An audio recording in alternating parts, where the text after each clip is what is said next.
Labi, kā nosauc savu vārdu uzvārdu? Māris Sprants. No kurienes?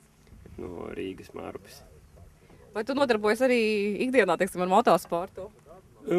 Faktiski sanāk tagad, gan es motokrosu sāku kādu pusgadu atpakaļ, varētu gadu pagājuši gadu tā kā priekš sevis hobiju līmenī. Jā, trenējos šādi pāris reizes nedēļā, ja sanāk, un arī kā uz tām sacensībām iesācējos tagad, tā kā piedalos. Ir jau kāda panākuma? Tāda nopietna panākuma vēl nav, tomēr pārāk ātri, bet, tā, teiksim, pa vidu apmēram vēl esmu starp tā lielo baru, tā kā ir vēl kur uz ko tiekties. Jā. Kā vērtē šo te nometni, teiksim, jo tu spēji otrā dienā vēl smaidīt, tad jau viss ir laikam kārtībā.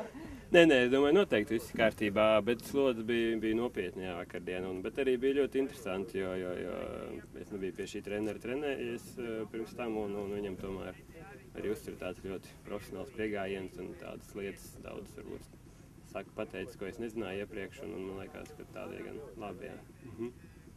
Un kā tu domā, vai tādiem cilvēkiem, kas brauc ar moci pa ielu, arī būtu vērtīgi kaut ko pamācīties tomēr no šiem elementiem? Nē, jebkurš jau sports, jebkura jau tāda treniņš arī pa ielu braucējiem. Es domāju, varbūt gan arī šeit tā kā motokros kaut kādi elementi, bet arī varbūt motošosejas kaut kādi elementi, atbraukt uz biķerniekiem, par kartiņu trasi pabraukt, tas noteikti būtu vērtīgi.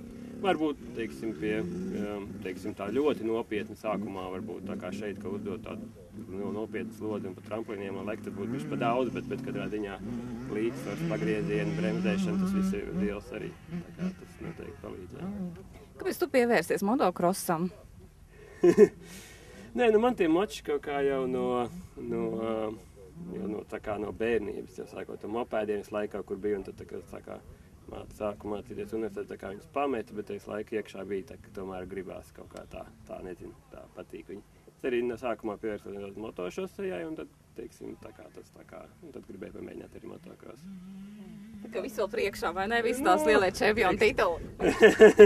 Nē, tā jau jūt, kad, ja tu sāc manā vecumā, tad jau vairs nekādiem lieliem tituliem nevar cerēt, bet tādiem maziem tituliem varbūt var cerēt.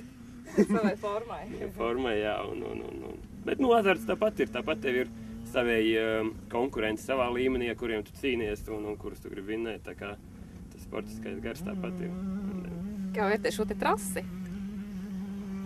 Trase ir diezgan grūta tāda, jā. Es tik vakardien arī pabraucu.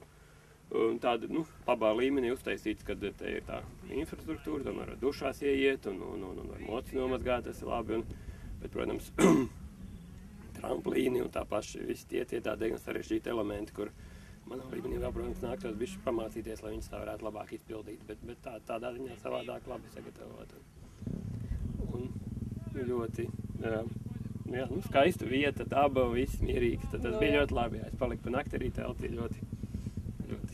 Labi, paldies jums!